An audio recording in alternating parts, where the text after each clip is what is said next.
아마노 사쿠라라는 이름은 지금에 와서야 세상에 알려졌지만 그녀가 남긴 예언의 신비로움은 이미 오래전부터 조용히 전해져 내려왔습니다. 대한민국 통일의 과정을 구체적으로 예언한 그녀는 일본에서 태어나 평범한 삶을 살았으나 20대에 접어들면서 갑작스럽게 신령한 힘을 받아 예언자로서의 길을 걷기 시작했다고 전해집니다. 그녀의 예언은 일본 고유의 신토적 세계관과 동아시아의 전통적인 예언 방식을 결합한 독특한 형태를 띠고 있으며 특히 연도와 사건을 구체적으로 명시하는 점이 다른 예언자들과 차별화됩니다. 오늘 흥미로운 내용을 시작하기 전에 좋아요와 구독 눌러주시면 정말 큰 힘이 되겠습니다. 2024년 어둠이 하늘을 덮으리라. 사쿠라는 2024년을 두고 이렇게 예언했습니다. 서쪽으로부터 오는 쇠붙이의 무리가 동쪽의 평화를 어지럽히리라. 이는 단지 도적대가 아니라 나라의 이름을 빌려 하늘의 질서를 깨뜨리는 자들이라. 백성의 마음은 나뉘고 비단 옷을 입은 자들이 칼을 뽑아 서로 겨누게 되리라. 그러나 이 모든 것은 잠시의 구름일 뿐 빛은 북쪽의 강으로부터 내려와 모든 것을 정리하리라. 2024년의 한반도는 그녀의 예언대로 극심한 정치적 혼란과 사회적 긴장을 겪었습니다. 대한민국에서는 갑작스러운 비상계엄령이 선포되었고 이에 대한 찬반 논쟁으로 온 나라가 둘로 갈라졌습니다. 국회 앞에는 계엄 해제를 요구하는 시민들이 몰려들었고 정치 지도자들은 극렬한 논쟁을 벌였습니다. 사쿠라의 예언 속 쇠붙이의 무리는 군대를, 비단 옷을 입은 자들은 정치인들을 가리킨 것이 아니냐는 해석이 나왔습니다. 그러나 예언은 여기서 끝나지 않았습니다. 그녀는 북쪽의 강으로부터 내려오는 빛이 상황을 바꾸리라고 덧붙였습니다. 이는 북한과의 관계 변화 혹은 북쪽 지역에서 일어나는 새로운 지도자의 등장을 암시하는 것으로 보입니다. 그녀의 예언대로라면 이듬해 대한민국은 새로운 지도자의 등장으로 대대적인 변화를 맞이하게 됩니다. 일본의 대규모 자연재해. 사쿠라는 일본에 닥칠 자연재해를 다음과 같이 묘사했습니다. 섬나라가 거센 파도에 휩쓸리리니 그 안에 진주는 숨겨져 있느니라. 파도를 넘어서면 새로운 빛이 섬나라를 비추리라. 2025년 일본은 대규모 지진과 해일로 인해 큰 피해를 입습니다. 그러나 이를 극복하는 과정에서 일본은 한국과 협력하여 복구 작업을 진행하고 더욱 견고한 사회를 만들어 나갑니다. 이 재난은 양국 간의 신뢰를 강화하는 계기가 됩니다. 한국과 일본의 운명적 전환점. 사쿠라는 한국과 일본의 운명에 대해 대조적으로 이야기했습니다. 동쪽의 섬나라는 거친 물결에 휩싸여 잃은 것을 찾으려 하겠지만 이미 잃어버린 것은 다시 돌아오지 않으리라. 섬나라의 백성은 하늘을 향해 탄식하겠으나 답은 남쪽의 작은 반도에서 오리라. 반도는 두 갈래로 나뉜 줄기를 합쳐 하나의 큰 나무로 자라나리라. 이 예언은 일본의 경제적, 정치적 불안정을 경고하며 한국의 남북 통일 가능성을 암시한 것으로 보입니다.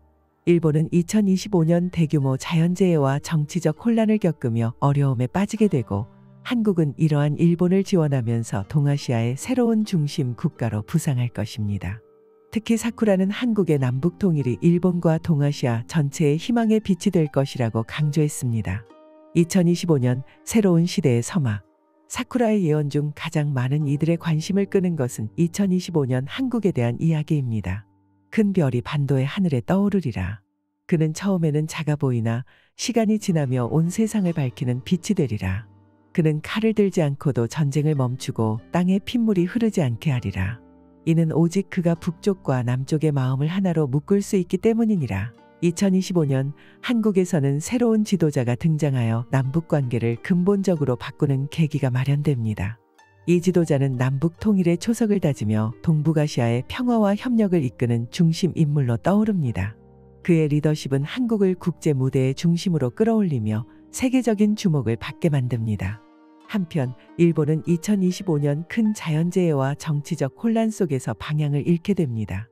사쿠라는 이를 두고 섬나라가 거친 물결에 휩싸이리라고 표현했습니다. 이는 대규모 지진이나 해일과 같은 자연재해를 암시하는 것으로 보이며 일본 내부의 정치적 갈등 또한 심화될 것임을 경고한 것입니다. 2026년과 그 이후 통일의 빛과 어둠의 그림자. 사쿠라는 2026년 이후 한반도와 동아시아에서 벌어질 일을 이렇게 전했습니다. 반도의 나무는 점점 가지를 뻗어 하늘로 치솟으리라. 그러나 이웃 섬나라는 바람에 흔들리는 갈대와 같으리니 하늘을 원망할지언정 뿌리를 깊게 내리지 못하리라. 2026년 한국은 기술 혁신과 경제적 성장을 통해 세계적인 강국으로 자리 잡게 됩니다. 통일을 향한 구체적인 계획이 세워지며 남북 간의 협력이 전례 없이 강화됩니다. 특히 경제적 융합이 이루어지면서 통일 한국은 동북아시아의 중심축으로 자리매김합니다. 반면 일본은 인구 감소와 경제적 침체가 계속되며 자연재해의 영향에서 벗어나지 못하는 어려운 시기를 겪게 됩니다. 이에 따라 많은 일본인들이 해외로 이주하거나 새로운 삶의 터전을 찾는 현상이 나타날 것으로 예견됩니다. 희망의 다리가 놓이다. 사쿠라는 한반도와 일본 사이에 놓이는 희망의 다리에 대해 다음과 같이 이야기했습니다. 동쪽 섬나라와 반도의 사람들이 마침내 같은 노래를 부르리라. 바다를 건너는 이 다리는 단지 길이 아니라 서로를 이해하고 배우는 통로가 되리라. 이는 세상이 새롭게 깨어나는 시작이니라. 이 예언은 2027년 이후 한일 양국 간의 문화적, 경제적 협력이 대규모로 이루어질 것을 암시합니다. 구체적으로 새로운 형태의 교류가 등장하여 과거의 갈등을 해소하고 새로운 동아시아 평화의 기반을 마련하게 됩니다. 이는 특히 젊은 세대가 주도하는 움직임으로 나타날 가능성이 높습니다. 기술과 환경의 융합. 사쿠라는 또한 기술과 환경이 조화를 이루는 새로운 시대를 예고했습니다. 쇠붙이의 손이 대지와 하늘의 조화를 이루리니 이는 사람들의 마음이 깨끗해지고 자연과의 약속을 지키기 때문이라. 이 기술은 더 이상 탐욕의 도구가 아니라 생명을 살리는 바람이 되리라. 2028년 한국과 일본은 공동으로 지속가능한 새로운 에너지 기술을 개발하여 세계적인 주목을 받을 것이라 합니다. 이 프로젝트는 환경 문제를 해결하고 지속 가능한 미래를 열어가는 데 크게 기여합니다. 이는 다른 국가들에게도 본보기가 되어 전 세계적인 협력의 모델로 자리 잡게 됩니다. 북한 내부의 변화. 사쿠라는 북한의 미래에 대해 다음과 같이 이야기했습니다. 두 개의 별이 서로의 빛을 가리며 충돌하리라. 그러나 빛을 잃는 대신 더 큰 빛으로 합쳐지리니 이는 새로운 지도자의 등장을 의미하느니라. 2029년 북한 내부에서 예상치 못한 정치적 변동이 일어나며 새로운 지도자가 등장하게 됩니다. 이 지도자는 통일에 대한 긍정적인 태도를 보이며 남북 간의 대화를 재개합니다. 이러한 변화는 한반도의 통일 가능성을 높이고 국제사회에서도 주목받는 계기가 됩니다. 통일된 한반도, 새로운 빛을 발하다. 사쿠라는 통일 한국의 모습을 이렇게 예언했습니다. 반도의 두 개의 강물이 합쳐져 거대한 바다가 되리라. 이 바다는 단지 물이 아니라 세상을 살리는 생명의 원천이 되리니 온 세상이 이곳에서 평화의 길을 찾으리라. 2030년 한반도는 마침내 통일을 이루며 국제 무대에서 새로운 빛을 발합니다. 한국은 정치, 경제, 문화적으로 급격히 성장하여 동아시아의 중심 국가로 자리매김합니다. 이 통일 과정은 주변 국가들 간의 협력을 강화하고 세계 평화를 촉진하는 계기가 됩니다. 중국의 변화와 분열. 사쿠라는 중국의 미래에 대해 이렇게 예언했습니다. 용의 꼬리가 나뉘어 서로를 공격하리라. 그러나 이는 새로운 세상의 시작을 위한 몸부림일 뿐 마침내 새로운 머리가 나타나 꼬리들을 하나로 모으리라.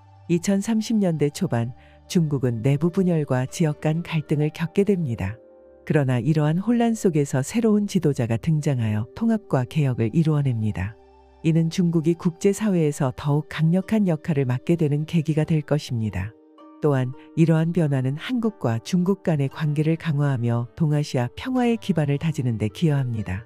전 세계적 전염병의 재발. 사쿠라는 전염병에 대한 경고를 남겼습니다. 하늘에서 내려오는 보이지 않는 손이 세상을 흔들리니 이는 다시 한번 사람들의 연대를 시험하리라. 2031년 전 세계적으로 새로운 전염병이 발생하며 각국은 혼란에 빠집니다. 그 병은 인위적으로 발생된 것으로 밝혀져 많은 의문과 논란을 불러일으킬 것입니다. 일부 과학자들은 병의 기원을 두고 치열한 논쟁을 벌이며 국제사회는 이에 대한 명확한 해답을 찾기 위해 협력할 수밖에 없게 됩니다. 그리고 한 나라가 이에 대한 책임을 물으며 국제적인 비난을 받게 되고 경제적 제재와 외교적 고립으로 인해 심각한 타격을 입습니다. 이는 해당 국가의 정치적 혼란으로 이어지며 세계 질서가 재편되는 계기가 됩니다. 통일 한국의 내부 갈등. 사쿠라는 통일 이후의 한국에 대해 다음과 같이 예언했습니다. 나무가 하나가 되어도 가지들이 서로를 가릴 때는 빛이 부족하리니 이는 곧 가지치기의 시간이 필요함을 의미하느니라. 2035년 한국은 남북 통일 이후 문화적, 경제적 갈등을 겪습니다. 그러나 정부와 국민이 협력하여 이 문제를 해결하며 더욱 강한 통일 국가를 만들어 나갑니다. 이를 통해 통일 한국은 글로벌 강국으로 도약하게 됩니다. 기술 발전과 인류의 위험. 사쿠라는 기술의 발전이 가져올 위험과 가능성을 동시에 경고했습니다. 쇠붙이의 손이 빛을 가리려 하리라. 그러나 그 빛은 사람들의 마음에서 비롯되며 결국 쇠붙이를 이기리라. 2040년대 인공지능과 로봇 기술의 발전으로 인해 일자리와 윤리적 갈등이 나타납니다. 이 시점에서 대규모 자동화가 진행되며 전통적인 노동시장은 점차 축소되고 인간의 역할이 재정의 되기 시작합니다. 많은 산업에서 사람의 개입이 줄어들면서 실업률이 급격히 상승하고 경제적 불평등이 심화됩니다. 특히 몇몇 기업과 국가가 이러한 기술을 독점적으로 활용하면서 사회적 긴장이 고조됩니다. 일부 지역에서는 AI 기술을 비판하며 대규모 시위가 발생하기도 합니다. 동시에 기술의 윤리적 문제도 대두됩니다. 로봇과 AI가 인간의 역할을 대체하면서 책임 소재와 도덕적 판단에 대한 논의가 뜨겁게 진행됩니다. 이 과정에서 AI의 오작동이나 편향된 판단으로 인해 초래된 몇 가지 사건들이 전 세계적인 논쟁의 중심이 됩니다. 결과적으로 기술의 발전이 가져온 편리함과 효율성에도 불구하고 이를 둘러싼 윤리적, 사회적 도전은 인류가 해결해야 할 중요한 과제로 남게 됩니다. 미국과 동아시아의 갈등. 사쿠라는 국제 정치의 변화를 이렇게 설명했습니다. 서쪽의 독수리가 동쪽의 용과 호랑이를 경계하리니 이는 새로운 세계의 균형을 위한 과정이니라. 2032년 미국과 동아시아 간의 긴장이 고조됩니다. 그러나 한국은 중재자로 나서 새로운 균형을 찾는 데 중요한 역할을 합니다. 이 과정에서 한국의 외교적 위상이 크게 강화됩니다. 유럽의 몰락과 동아시아의 부상. 사쿠라는 유럽과 동아시아의 미래를 다음과 같이 예언했습니다. 서쪽의 별들이 흐려질 때 동쪽의 태양이 떠오르리니 이는 세상의 새로운 중심이 변함을 의미하느니라. 2035년 이후 유럽은 경제적 침체와 정치적 혼란으로 인해 점점 더 국제사회에서 고립되기 시작합니다. 일부 국가들은 내부적으로 민족주의와 보호주의를 강화하며 연합체로서의 유럽연합은 약화됩니다.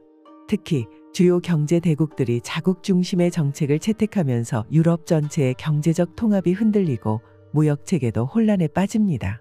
사회적 불안 또한 유럽 전역에서 확산됩니다. 인구 고령화와 실업률 상승은 빈부 격차를 심화시키고 이로 인해 많은 지역에서 대규모 시위가 발생합니다. 이러한 혼란 속에서 새로운 정치 세력들이 등장하지만 그들 간의 갈등은 오히려 상황을 더 복잡하게 만듭니다.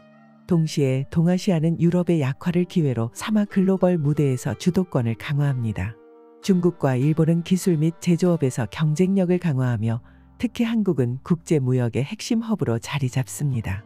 동아시아 국가들은 협력을 통해 새로운 경제 블록을 형성하며 이는 유럽의 전통적인 시장 지위를 대체하게 됩니다. 유럽 내 몇몇 국가는 이러한 변화에 대응하기 위해 동아시아 국가들과의 협력을 강화하려 노력하지만 이미 형성된 격차를 좁히기에는 역부족입니다. 유럽의 몰락과 동아시아의 부상은 새로운 세계 질서를 예고하며 이 과정에서 동아시아는 문화와 경제의 중심지로서 세계를 이끄는 주요 역할을 맡게 됩니다. 새로운 종교적 흐름. 사쿠라는 새로운 영적 흐름에 대해 이렇게 말했습니다. 하늘의 메시지가 다시 땅에 내려오리니 이는 사람들의 영혼을 깨우고 새로운 길을 밝히리라. 2040년대 중반 한국에서 시작된 새로운 영적 흐름은 단순히 종교적 차원을 넘어 철학, 예술 그리고 인간성 회복을 아우르는 광범위한 운동으로 발전합니다. 이 운동은 개인의 내면적 성찰과 공동체적 연대를 동시에 강조하며 기술 발전으로 인해 희미해진 인간성의 본질을 재발견하려는 노력을 중심으로 전개됩니다. 이 새로운 흐름은 심오한 깨달음의 시대라고 불리며 인간의 정신적 가치와 기술적 진보의 조화를 목표로 합니다.